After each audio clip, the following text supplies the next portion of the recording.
for tuning into Zim Newsbeat TV.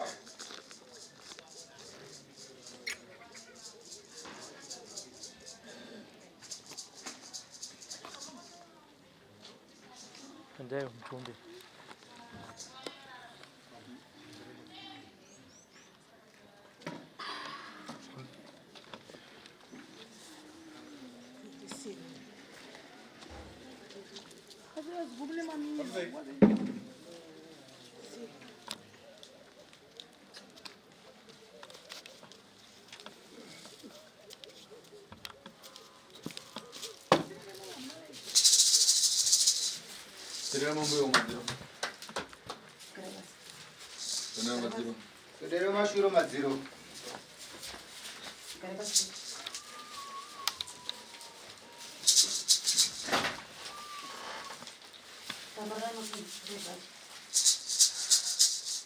Madziro ro. Mabako. Ruya. Kama wenyewe mbele yake. Inini na kuona ni awa timkomuni mnini awa ndi mama ni mwana we mzazi ya mama. Bulgano madengo. Anzi makadi masango mune kumba kunobviwa. Nani? Ndikayangana nawo kuyamba ukodawo nyabezi. Anzi ndichitarisa vazukuru akasike kutanga kufamba kung'anga. Asi panapa kusvika pasekuru ndike kutanga asi kufamba mung'anga akasike kutanga. Nzorera mai anango kunyabezi mutira kupumulira. Anzi inyaya yechijairira wamwe kung'anga makuita kwekutambira makuita kwekuzororera.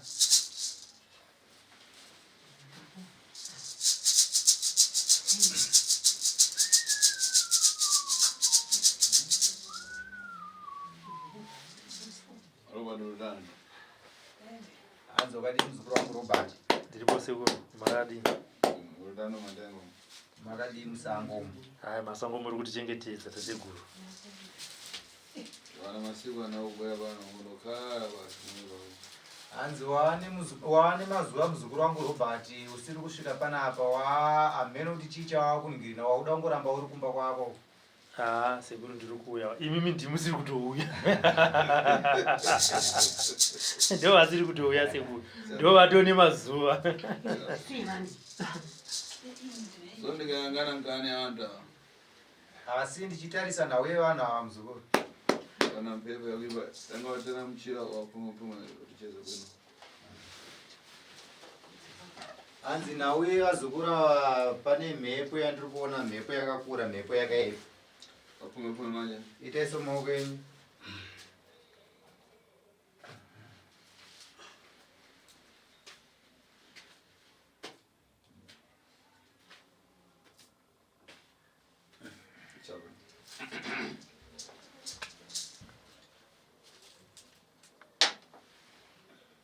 Ndikayangana hii nkani rapa nkani ya kupanda. Anzi ndichitarisa nhau iri apa matambudziko ese yari kutangira panhau yeurongwa.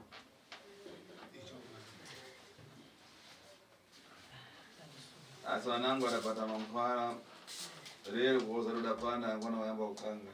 Anzi vamwe vakatobata mushonga vachiziva asi nhasunuyo kana kuvataurira kuti iwo wakadai so wakaromba anototanga kutoramba ikako.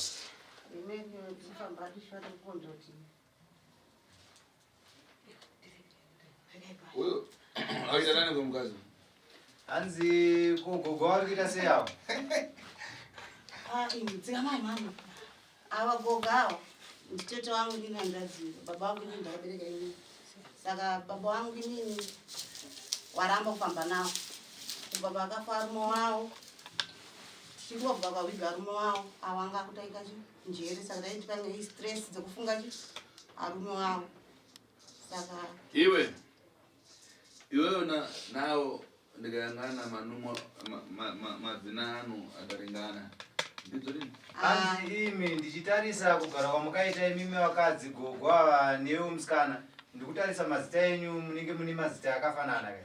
Nditete. Uyo ni sazita wako? Hanzi ndikrista Krista.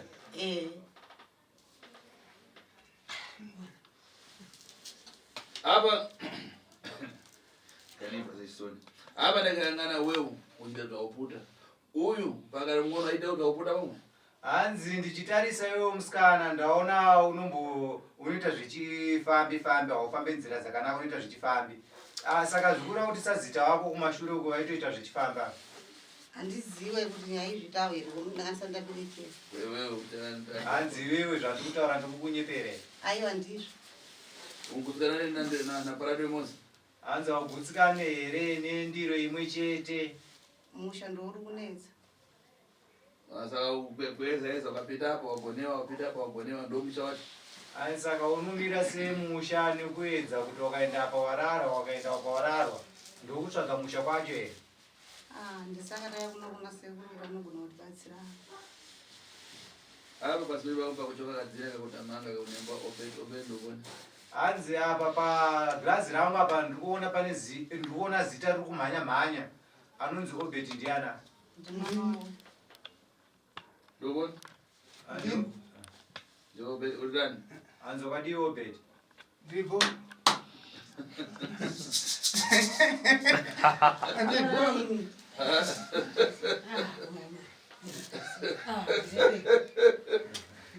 Urani Obed? Hanzi wakadii Obed? Ndipo. Okay. Ari boga wasala kuti. Hanzi msiyadaire kava ndamubvunza kuti ari sei saka ari kuti ari boga. Apa pamapita pamsuwa. Hanzi zvino pamapinda pamusuwo wangu apa kuti muchipinda matare munomu. Na farsimende andaona ndachitika asi ndikayangana paseri pangu iwo ndowawa mai. Hanzi ndichitarisa muchipinda pamusuwo apa ndinonzwa tsitsi nekubatikana nenhau yerufu rwakabva mukuitika.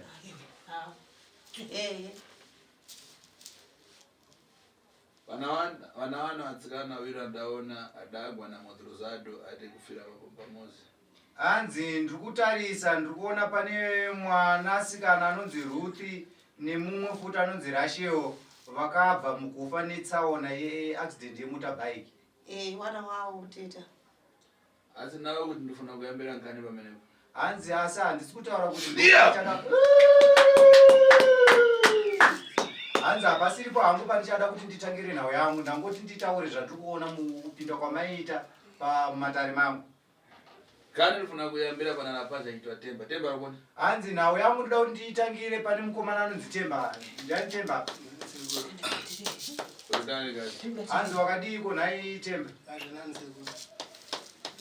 Uyo wakagara naye pafupi mbano wako? Hanzi wakagara naye pasaidi pako ndiani wako? Uyo mkazi? Mukadzi uyo. Ndi mama. Ko rabaja? Ko mukomana? Muningina. Ko mtsikana? Ko musikana? Uyu ndi muzukuru mwana wa sekuru. Chabwino. So, chanifuna kucheza kwa hiyo, ndifuna kucheza dzina. Hanzi zvakanaka nhai muzukuru wangu asi chandinoda kuti nditaure newe inhau yezita yanoda kuti nditaure newe. Dzina kana mvuto kana chani ndina dzina rikuchoka apa ndifuna kuti dzina rifuna kondera mvuto pena kondera muntu pena kondera chani. Pane zita randiri kuona saka zita iroro ndinoda kuti nditaure nezvaro zita iroro. Asi zita iroro handizive kuti izita remunhu here kana kuti izita renzvimbo here kana kuti izita renyika here kana kuti izita rei. Asi ndinoda kuti nditaure panhau yezita iroro. Ndikuona mumanja mako munenge wa Gerardo. Hai ndikuona mumaoko mako iwewe ndikuona mukunyorwa kunzi Gerardo. Gerardo ariko dishu. Mvuto munoziva mese kuti Gerardo hai? Hanzi zita iri munoriziva mese kuti Gerardo ane? Kwa hiyo ndikacheza kuti Gerardo ngumbo yani. Iwewe kwauri Temba ndichibvunza kwauri kana ndakabvunza zita rekuti Gerardo iri unofunge mwoyo mako iwe Temba? Mwoyo wangu unogara chingorova yenda. Ngorova chani? Sei uchirova mwoyo wako wakafunga zita rekunzi Gerardo? Pane zvakaitika pazita ronzi Gerardo racho. Apa ndikangana kana yako rapaji? Hanzi zvino ndichitarisa nhau yako chikomana. Uchitadzwa negosio? Unoita zvemabusiness. Mabango? Unoita zvematakishop. Ungumva ngani? Uri kunzwa nhau yandiri kutaura? Ndikuzvisa. Uona mapata unafika kupaisa bare. Hanzi chiona zvino unongwa kubata ukasvika kuuraisa hanzvadzi. Ndizomboziva. Wada? Ndizomboziva. Kudani. Hanzi hauzi kuziva kuti ndakabaya hanzvadzi. hanzi zvakanaka.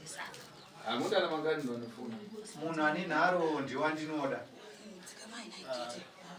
Ndizomboziva. Kana munocheza? Hanzi zvino nawe ndada kuti titaure.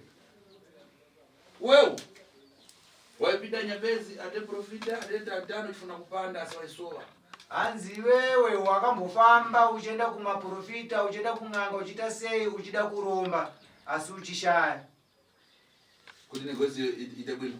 Uchida kuti business rako ribooste zvakanyanya. Ndito ini? Okay. Koni kacheza mvuto itwa Pfingwe. Ate Pfingwe. Hanzi ko ndakataura zita rekuti kupfingwe nzvimbo zita rekuti kupfingwe unokuziva. Unzwa Pfingwe? Ndikuzive. Unzwa nini? Okay. Hanzi zvakanaka. Asi ndikayang'ana Pfingweko. Ndikayang'ana Pfingweko ndikona kuna rapasha ngane ndazi raifika hapa aichemerwa Domingo. Hanzi sendataura nawe nzvimbo inonzi Pfingwe. Ndaona kwanguine murume anga akakura chaizvo aine mhanza yakakura kusvika kugotsi kunoku. Munhu yezita rake Domingo. ainzi Domingo. Inini kokwamukaenda ikoko. Inini handizantombokuziva kuti ndakasvika kuenda kunoromba. Handizantomboziva. Ndingori ndo ndakaromba. Cheza kuti ine ndamvuto yandikuona asi kunembwa ina mutu. Asi nzvimbo inembwa Pfingwa asina mutu mtaritari maji. Asi muntu aita kwa Nyambezi. Asi ndikayang'ana dzina rake manje kunembwa Domingo. Hanzi inini handina zvakawanda zvandataura muzukuru. Ndangoti ndaona nzvimbo inonzi Pfingwe. Asi Pfingwe iyoyo ine murume murefu akakura chaizvo ane mhanza refu yakasvika kugotsi. Murume zita rake anonzi Domingo. Ndo zvanangu ndatasa maoko make murume zita rake ndaona anonzi Domingo. Ndo zvanangotaura ndakutaura zvakawanda. Handizantomboziva. Iwe padaita accident vana ukarinu Malawi. Hanzi iwe pakaita accident ana Ruthi yongosiri kuMalawi here. NdikuMalawi but Ai. Ndikukosha basi ndibodi mirando. Hanzi handisi kuti mhosva ndangoti pakafa Ruthi naRashi yongosiri kuMalawi here. NdikuMalawi. Kana pafarisimendi rubobwera udangomandara kubiri basi. Kana parufu chaipo wanokwanisa kusvika wongoita zvekutumira mari chete. Handina kusvika. Tambulani. Sei usina kukwanisa kusvika parufu. Pane zviviri zviri nandu babara. Uri pachito? Okay. Tubwera kumambuyo. Ngwaya kutamanga ikagwa iregerani kudzauti kutamangisa chakutichi. Hanzi zvino takudzokera kumashure. Imbwa ingamhanye kunyange yakadonha sei haikanganwi chairi kumhanyisa. Saka zvino ndakudzokera kumashure newe muzukuru. Zina uri Domingo ndajani. Zita rekuti Domingo aurizive. Ndirizive.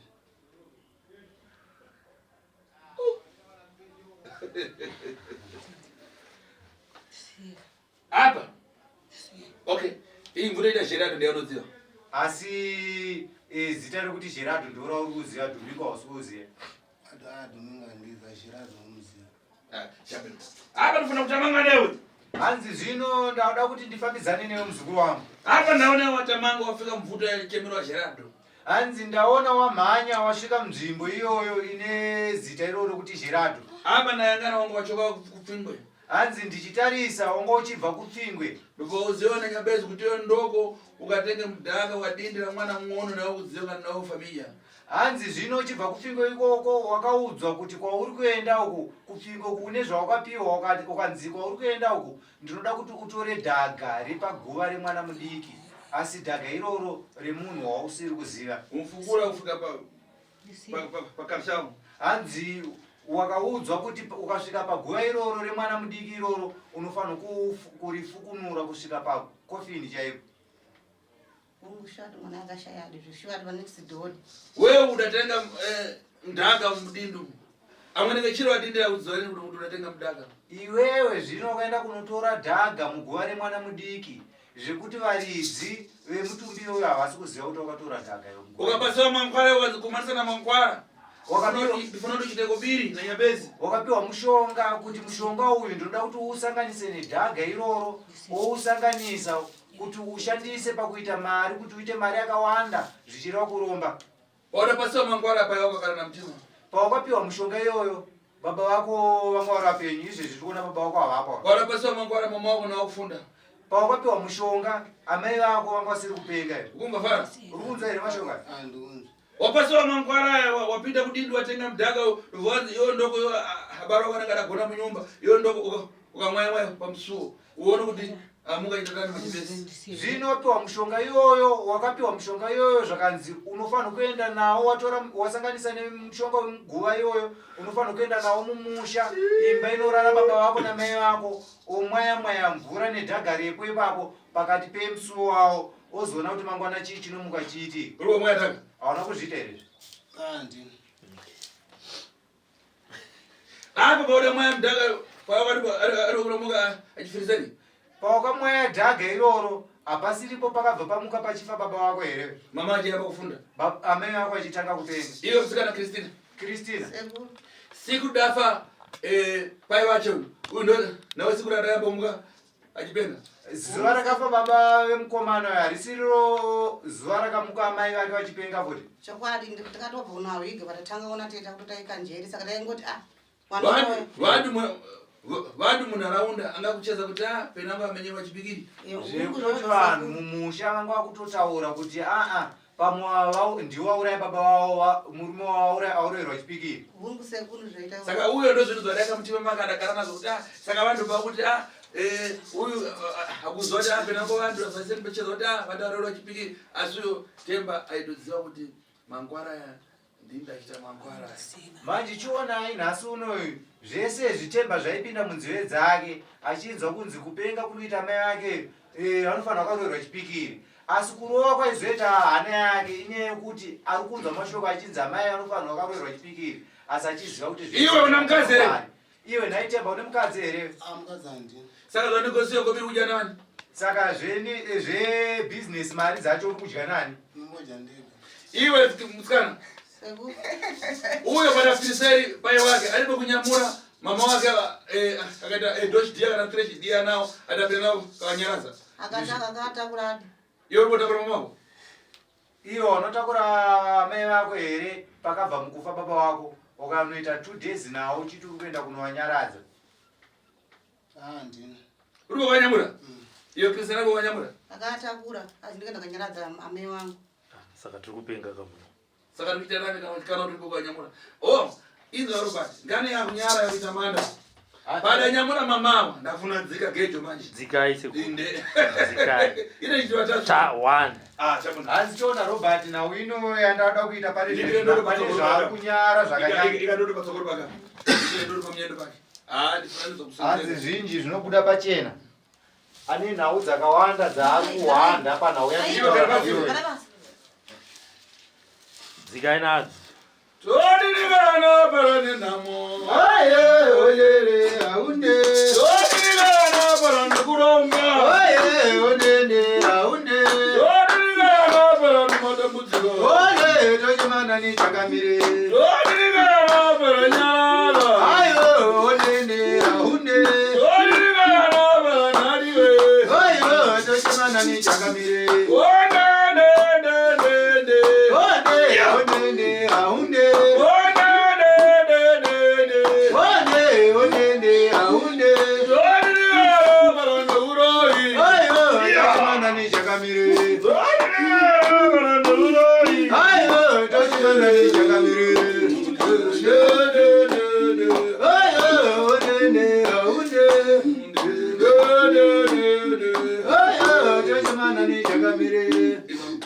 Rega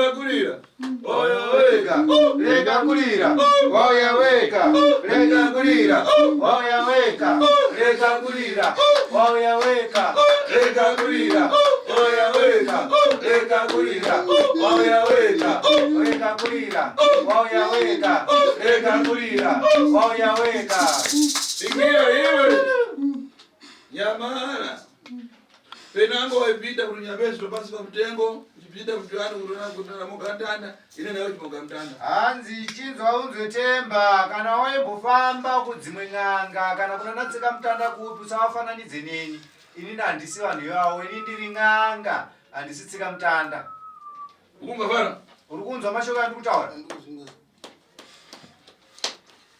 apa ganene panaimarira kuicheza kuti iwe uripo kunyamura mama ako kupita kavanyaraza apa zvino handikanganwe pandasiyira nhau yangu ndakubvunza kuti iwewe pakabva mukufa baba hauna kutora mai ukanovanyaradza 2 days here Mira. uripo kanyamura hauna kuvatakura here Mira ipapo. uripo kumwaya here mdhaka pamusuwo kana tafa hanzi hauna kumwaya futi dhaga pamusiwo here baba vako vasati vafa uripo tenga mdhaka kudidi remwana wa Gerardo hauna kuenda kuguva remwana waGerardo ukanotora dhaga futi here iwe kouya chitoa Domingo mziva ko zvino anodzi Domingo haumuzive here Domingo andomuziva ndo kana kaenda kung'anga iwo kuwapo iwe kana remwana ko apa ngochijamba enda iwe Robert ona uyu anatsikana anzadzaje wadafa wiri kamoza aripo kubwela na kufarsimento ona Robert uyu ane hanzvadzi dzake baba vamwe chete amai vamwe chete dzakafa asiko vakatovigwa asiko asachizviziva akatumira mari apa padanyamura mama makwaya imvamve padafa madhara afirisei adauzopo munenyabezi kuti iwe anenge afirisei tenga mudhaka pomwe padindi na pachivanzi upite na mama kurukowa ukagone nawo adagona nawo mama wa masiku mairi anchona one Robert nawo iriko apa uyu akaudzwa kung'anga kuti unoisa mushonga paguva pamusiwo baba namai vakarara amai baba ndobva vamuka vachifa ndobva anotora amai akaenda nawo kunoita 2 days vatanga kurasika pfungwa kumhiri kwaZambezi akanoita 2 days achirara nawo kuti zvakare ndo padayamba iwe apo kayangana mukosi make apa zvino kwatasamake mamai amai acho munatuma munotone dumwe imomwe yangana mukosi munachanje tarisa kuti umetuma ere mukosi machambo iri mu amuna dumwa ere mu make aiyo iriko mandakabvunza nzi ndokutoti muagare zvakanaka Ndiani Natemba. Okay. Ari mwana wacho. Alright. Uitani? Akauya nawo amai wacho kubva kwanga akaenda nawo. Akauya nedumwe vatamubvunza kuti kudumwe rori ndirei anzira kuti adzikame kuhwara kwakuita. Unadzikame? Asapenge. Aragora nawo nokane mankwara raita kobiri. Hanzi akarara nawo kumhiri kwaZambezi masaidi mazambezi kuti aite mushonga akarara namai vake. Unashuwa? Kuti aite kobiri. Kuti aite mari. Iwe kunama? Aiwa akuzi. Akuzi winyemba. Zvoitika disho. Apa yangana kana uyo ubheti yamborangana chitsiru. Taisaone zvino kana ubheti cheche haana kugadzikana anongoita kunge zimu. Pfungwa dzake hadzina kunyatsogadzikana mushe. Bona mangwara adapasiyo adauzoba kuti pana mwana wanzadzi yacho sazita wache ukana paita magore mairi ufana kunyamara pomwe ukagone naye ukana twagoneha hanzi chona zvaakazoudzwa kung'anga ikoko kuti waita zvese izvi ane mwana wehanzvadzi yake sazita wake anonzi Christina saiye panopera 2 years unofanira kuzorara naye zveshuwa zvinotooneka kuti kana mari yake achigutsa mari yake yekubhaka kana katomukumbira anotondipa mari zvese ndichida anondipa yangana iyo sayazi yake anogurira tomakarasinya tomukati antarisa kana sayazi yako unotengerwa bhurugwa remukati chaiyo nauyo ndinenge ndichingoti mwana wangu ndasingazondiwa mwoyo wanawo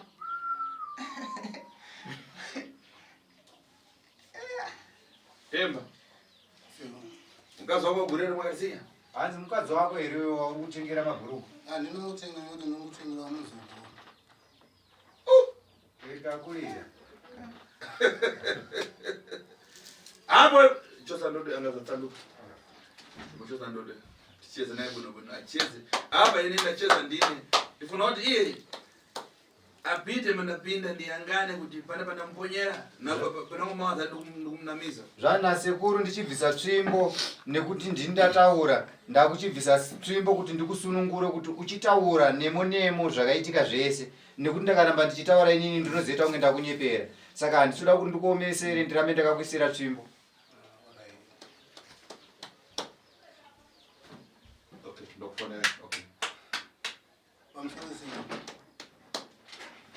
musi wakafa mudhara nansi razosvika imvata mudhara azo fati waita ninge 3 days ndavandatora mama aya watangira pakati mudhara haana kutanga kungofa aiwa akafaika mudhara akafaika unaita sei usiku taura zvawakaenda zvawakanoita yakucheza panati wapinda kwaDomingo hanzi kana kuti tanga kutsanangura usati waenda kwaDomingo koda yambopata mwe makwara ngasingaiti nekumuka wakwambobata mishonga inge siri kuita ndisati ndaenda kwaDomingo ndakaenda pagwari mwana waSherato ndasvikapo ndatora dhaga ai ukanati wapinda kugwari mwana waSherato udapiwa mankwara naDomingo tikucheza kwa ngosati wambopasiwa mankwara naDomingo Domingo ndara kupasa mankwara kuti ende gwa kumwana waSherato kuti uzodzoka naro use umwe yabamba hanzi kwa ndeni munganga unaenda mashuro na wewe Domingo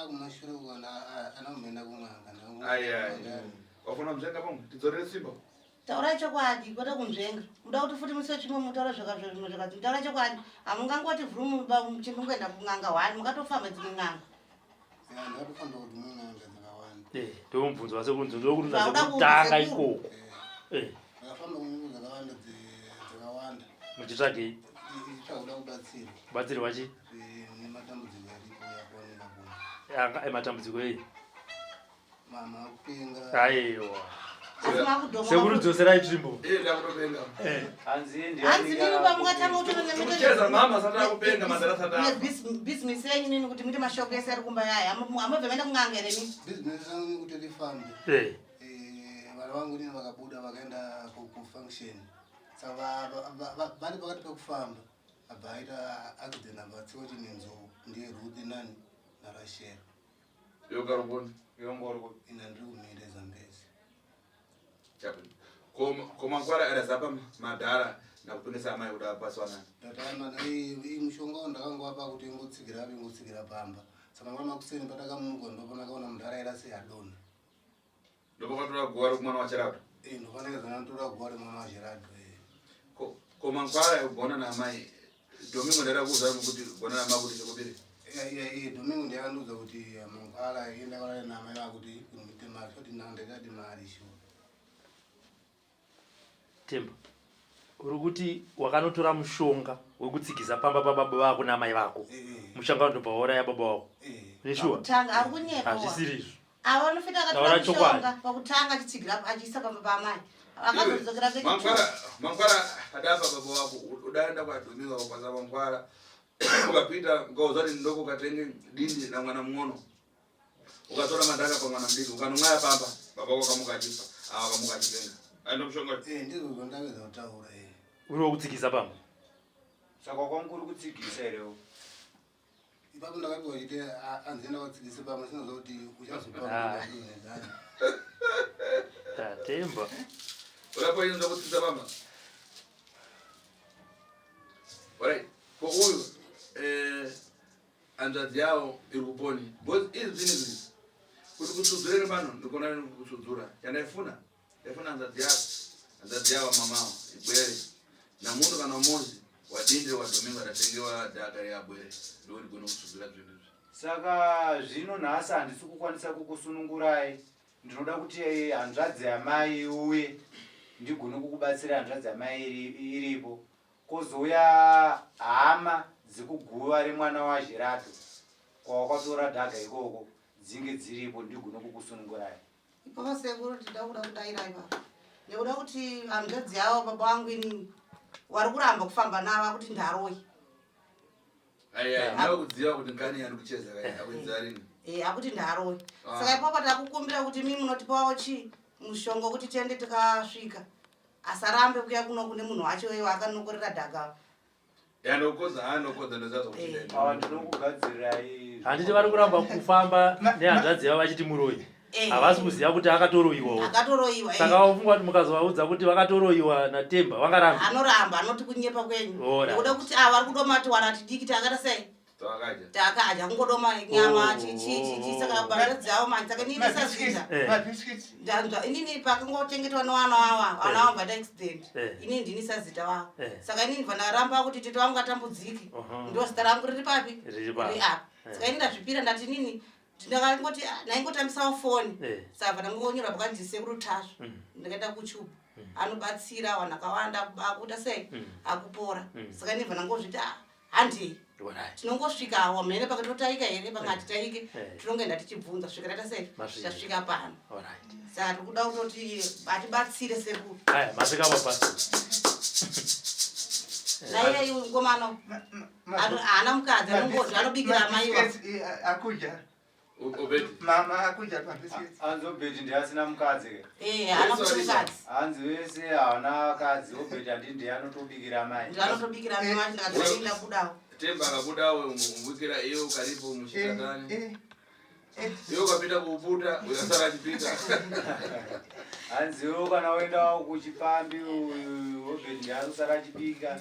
Iyo kana uripo ndonotonzwa tsitsi nekuti ndisazita. Saka Temba uri kuti wewe wakapiwa mushonga wakatonzi nin'anga enda unorara namai vako. Mushonga ndakapiwa ndakapiwa nditi aichokwadi ndizvozvo. Ndobva wagamuchira mushonga. Ndakagamuchira. Ndokutora amai vako vachiri kuchema guva richiri nyoro ndokuenda navo mhiri kwaZambezi ndokuvabvisa bhuruku ndokurara navo.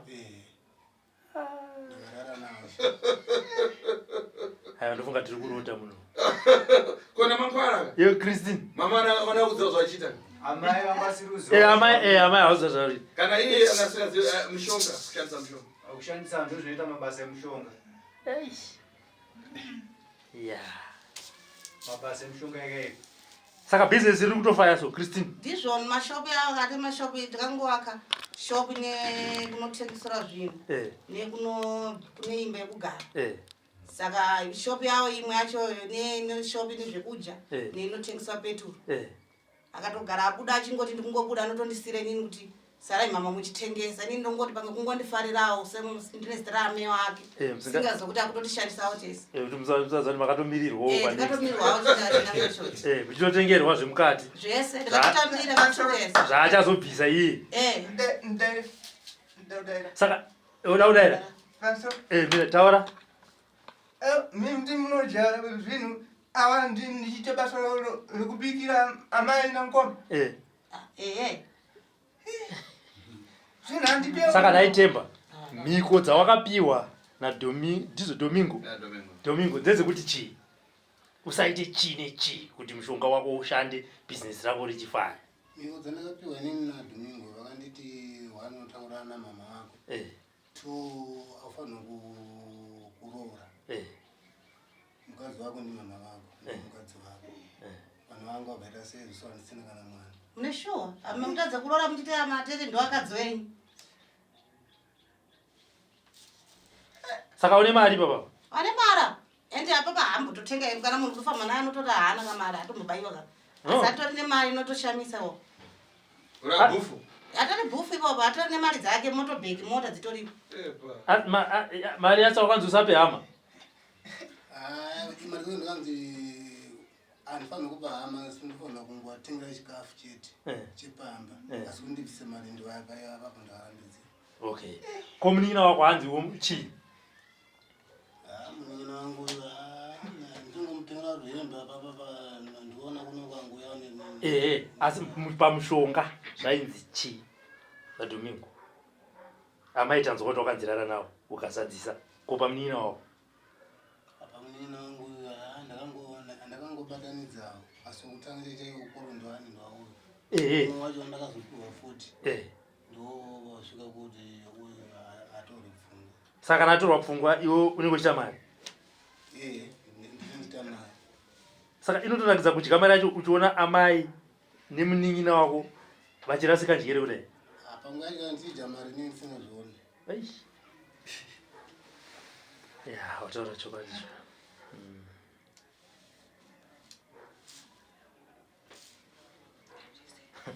Saka zvana sekuru handisi kukwanisa kukubatsirai kusvika hama yaZhirabhu yauya panapa nehanzvadzi yamai baba vemusikana kuti vanzwewo nhau idzodzo. Tazvinda sekuru.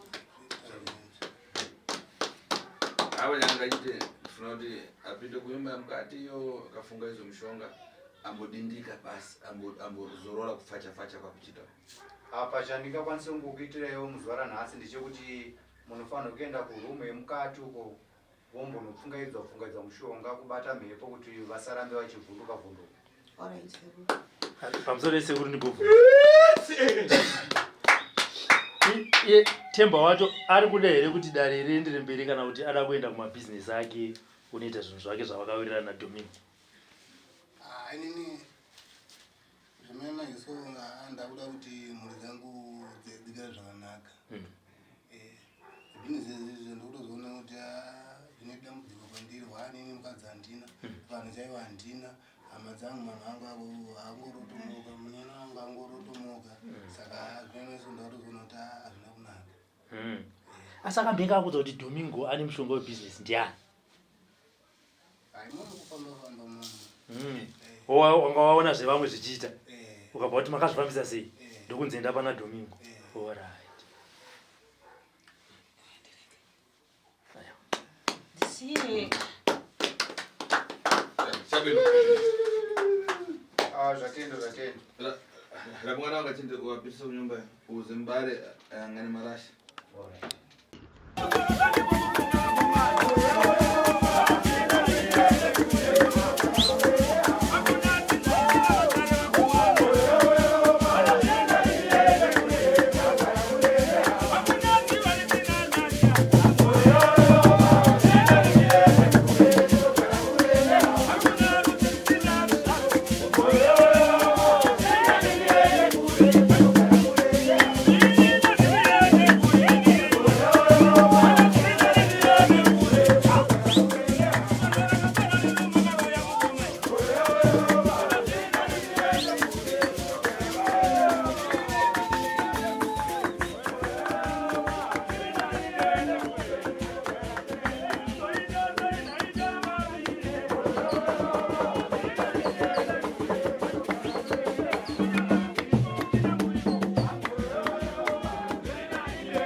Mangwana mukatsarwara kumba uku. Zvirinani ndiende kure ndonogara kure. Mangwana mwana warwara sekuru. Wana zvirinani ndiende kure ndonogara kure. Ndachaya rugare pamba pangu vakomana. Wana zvirinani ndiende kure ndonogara kure. Ndingaite ripisano naisekuru tasvuka. Zvirinani ndiende kure ndonogara kure. Sono rakapera rino vakaroya mai. Zvirinani ndiende kure ndonogara kure. Sono rakapera rino vakaroya baba. Zvirinani ndiende kure ndonogara kure. Nyaya dzakapedzwa nasekuru tasva. Wana zvirinani ndiende kure ndonogara kure. Ndingaite ripisano naisekuru tasva ndayaura. Zvirinani ndiende kure ndonogara kure. Sono rakapera rino vakauraya mwana wangu. Zvirinani ndiende kure ndonogara kure. Kukudza muzoro sandiko kufunga vakomana. Zvirinani ndiende kure ndonogara kure. Hakuna rudzi rusina matare vakomana iyo. Zvirinani ndiende kure ndonogara kure. Hakuna dzinza risina zvaro. Moyo yavo. Zvirinani ndiende kure ndonogara kure. Sekuru tatundipaiwa zano ini. Moyo yavo. Zvirinani ndiende kure ndonogara kure. Ndaita zano isekuru tatundipaiwa. Zvirinani ndiende kure ndonogara kure. Ndoita zano isekuru tatundipaiwa. Zvirinani ndiende kure ndonogara kure. Ngatsinzara nguvanondigara dareni. Zvirinani ndiende kure ndonogara kure. Varudzi vangu vanondirangana ine moyo. Zvirinani ndiende kure ndonogara kure. Sono rakapera rino vakaroya mukoma. Zvirinani ndiende kure ndonogara kure. Ndoita zena ivera soko ino. Zvirinani ndiende kure ndonogara kure. Zvirinani ndiende kure vakomana. Zvirinani ndiende kure ndonogara kure. Nyaya dzakapedzwa nasekuru tasva. Zvirinani ndiende kure ndonogara kure. Nyaya dzakapedzwa nasekuru tasvi. Zvirinani ndiende kure ndonogara kure. Yavira mbira karingi nemagwenya mbira. Moyo yavo yakaoma. Zvirinani ndiende kure ndonogara kure. Yarowa mbira karingi nemagwenya mbira imi. Zvirinani ndiende kure ndonogara kure. Zvirinani ndiende kure vakomana. Zvirinani ndiende kure ndonogara kure. Zvirinani ndiende kure. Zvirinani ndiende kure ndonogara kure.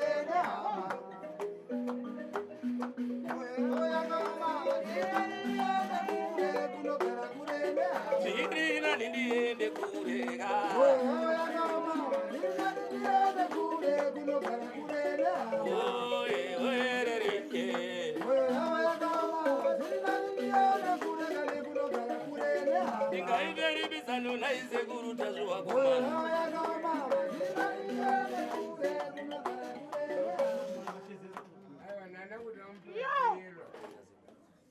For these and more stories, tune in to Zim Newsbeat TV.